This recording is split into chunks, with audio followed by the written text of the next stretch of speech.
अस्सलामुअलैकुम dear student, how are you. उम्मीद है कि आप अल्लाह ताला के हिफ्ज़ ईमान में होंगे।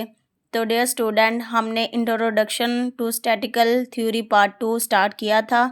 ठीक है, तो पिछले लेक्चर में हमने इसकी पेयरिंग स्कीम देखी है। तो आज हम उसके जो यूनिट है वो स्टार्ट करने जा रहे हैं।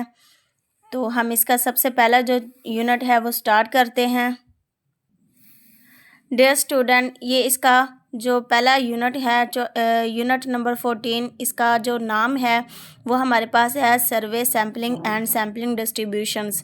तो हम इसका सबसे पहले इंट्रोडक्शन देखते हैं। इसके इंट्रोडक्शन में हमारे पास कुछ डेफिनेशंस आती हैं, जैसे सैम्पलिंग होगी, पॉपुलेशन, पैरामीटर्स, सैम्पल्स, स्टैटिक्स और स्टैटिकल पॉपुलेशन।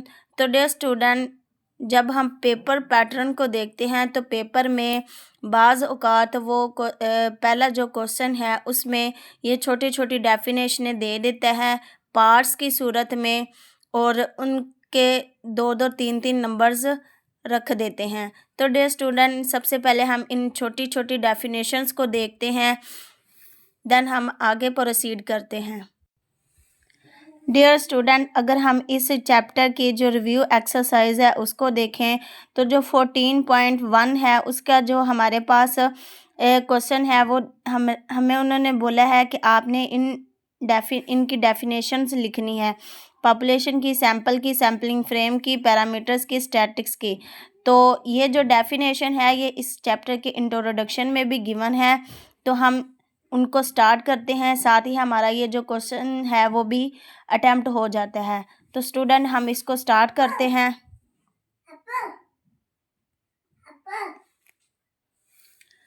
तो डियर स्टूडेंट, सबसे पहले हम जो इसके इंट्रोडक्शन में सैम्पलिंग की डेफिनेशन है हम उसे देखते हैं।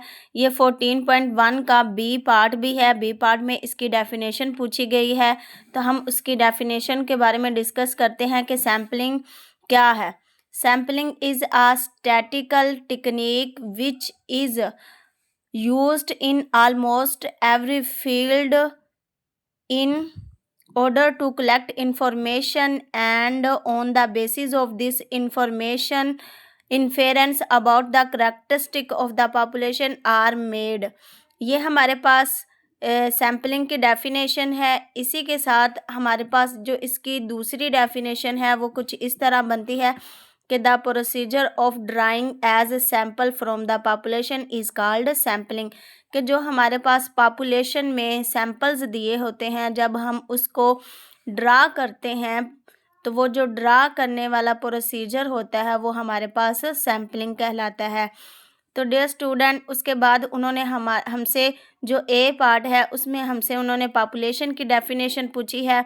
तो सबसे पहले हम पॉपुलेशन को देख लेते हैं कि in general sense population means a large group of people who live in a particular geography. कि पॉपुलेशन का मतलब है कि एक बायोजियोग्राफी में रहने वाले जो लोग हैं उन्हें हम बेसिकली पॉपुलेशन कहते हैं। इसकी एग्जांपल देखते हैं। इसकी एग्जांपल है हमारे पास स्टूडेंट इनरोल्ड इन PGDAST। ये जो हमारे पास PGDAST है, इसके जो स्टूडेंट है, ये जितने भी स्टूडेंट हैं वो हमारे पास पॉपुलेशन है। पॉपुलेशन को दूसरे वर्ड में इस तरह डिफाइन किया जाता है कि पॉपुलेशन इज़ अ कलेक्शन और group of individual unit observation under study. यानी पॉपुलेशन का मतलब वो भी होता है कलेक्शन ऑफ ग्रुप्स। यानी इसकी एग्जांपल देखें, the collection of books in a library. यानी लाइब्रेरी में जितनी भी बुक्स की जो पॉपुलेशन है वो हमारे पास, जितनी भी बुक्स है उनकी टोटल कलेक्शन है वो हमारे पास पॉपुलेशन है। उसके बाद हम देखते हैं population size. The total number of element items unit observation in a population is called population size. तो देखें, अब ये लाइब्रेरी की एग्जांपल है। ठीक है, लाइब्रेरी में जितनी बुक्स पड़ी हैं 200 है, 300 है, 500 है।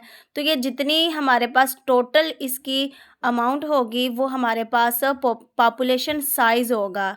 तो वो पॉपुलेशन साइज़ होता है जिसको हम कैपिटल N से डिनोट करते हैं। उसके बाद पॉपुलेशन की हमारे पास दो टाइप्स होती हैं, टू टाइप्स ऑफ पॉपुलेशन। एक है फिनाइट पॉपुलेशन और एक है इनफिनाइट पॉपुलेशन। तो हम इनकी डेफिनेशन देखते हैं। Finite population, the population in which contains finite यानी काउंटेबल नंबर ऑफ यूनिट और observation is called finite population. यानी ऐसी पॉपुलेशन जिसमें काउंटेबल नंबर ऐड हों वो हमारे पास फिनाइट पॉपुलेशन है, या जिसमें इसको हम इस तरह भी डिफाइन कर सकते हैं कि ऐसी पॉपुलेशन जो कि काउंटेबल हो यानी काउंट की जा सकती हो, वो फिनाइट पॉपुलेशन होगी। इसकी एग्जांपल देखते हैं हम। इसके एग्जाम्पल में है द फिनाइट पॉपुलेशन की एग्जाम्पल है the number of student in a class. यानी एक क्लास के अंदर जितने भी स्टूडेंट हैं वो काउंटेबल हैं, तो इसलिए ये फिनाइट पॉपुलेशन की एग्जाम्पल होगी। उसके बाद हम देखते हैं infinite population, the population that contains infinite यानी अनकाउंटेबल नंबर ऑफ यूनिट और observation is called finite population. यानी ऐसी पॉपुलेशन जो अनकाउंटेबल यानी वो काउंट ना हो सकती हो, वो हमारे पास फाइनाइट पॉपुलेशन होती है। इसकी एग्जांपल है the number of stars in a sky. अब आसमान पे जितने भी सितारे हैं हम उनको काउंट नहीं कर सकते, तो वो अनकाउंटेबल है और इनफाइनाइट पॉपुलेशन है। उसके बाद हम देखते हैं sample, a small part of population which is selected from the population is called samples. यानी ऐसा स्मॉल पार्ट या ऐसा स्मॉल हिस्सा जो हम पॉपुलेशन से सिलेक्ट करते हैं सैम्पल्स ड्रा करने के लिए, वो हमारे पास सैम्पल्स होता है। यानी a sample is the part of population in other ways. यानी कि पॉपुलेशन का जो सबसे छोटा पार्ट होता है वो हमारे सैम्पल कहलाता है। उसके बाद है जो ये हम जो कर रहे हैं ये सारे 14.1 के डेफिनेशंस क्वेश्चन के अंदर मौजूद हैं, ये सारे क्वेश्चन, तो हम उनके आंसर देख रहे हैं। उसके बाद है sampling frame, a list of element or form of identification of element in a population that is used to select a sample is called sampling frame. Sampling frame is a complete list or a map that contains all the n sampling unit in a population. यानी sampling frame का मतलब ये है कि हमारे पास एक list हो, एक मैप हो जिसके थ्रू हम जो है सैम्पल्स को ड्रा कर सकते हों। तो ऐसा जो मेथड है, तरीकाकार है, हमारे पास सैम्पलिंग फ्रेम कहलाता है। इसके एग्जांपल है a complete list of all student in government college Lahore. कि अगर हम एक गवर्नमेंट कॉलेज लाहौर के जितने भी स्टूडेंट हैं उनकी एक लिस्ट बना लें, वो हमारे पास सैम्पलिंग फ्रेम होगा। उसके बाद है parameter, a parameter is the function of population value which is use to represent the certain characteristic of the population. यानी पैरामीटर एक ऐसा फंक्शन है जो पॉपुलेशन की करेक्टरिस्टिक को रिप्रेजेंट करता है। In other word a numerical value of describing population is called parameter. यानी एक न्यूमेरिकल जो वैल्यू हो, फॉर एग्जांपल ये हमारे पास पैरामीटर है मीन का, और ये हमारे पास पैरामीटर है स्टैंडर्ड डेविएशन का। इसी के साथ हम जो कंपैरिजन हमें आता है वो है स्टैटिक्स का। तो ये बहुत इम्पोर्टेंट डेफिनेशंस हैं, बोर्ड में इसमें से लाजमी पूछ लेते हैं। A numerical value of describing a sample is called statics.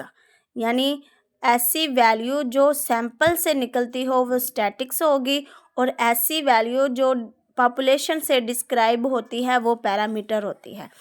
इसका जो मीन है, सैंपल मीन, वो हमारे पास x बार होगा और s इसका स्टैंडर्ड डेविएशन होगा। ये इसका मीन ये था और इसका सैंपल मीन हमारे पास ये है, इसका स्टैंडर्ड डेविएशन ये है और इसका ये है। ये इनके दरमियान में डिफरेंस है। डियर स्टूडेंट, यहाँ पे जो हमारे पास है इंट्रोडक्शन, और इंट्रोडक्शन में जितनी भी डेफिनेशन थी वो आज हमने डिस्कस कर ली हैं, और उसके साथ हमने 14.1 है उसको भी हमने डिस्कस कर लिया है।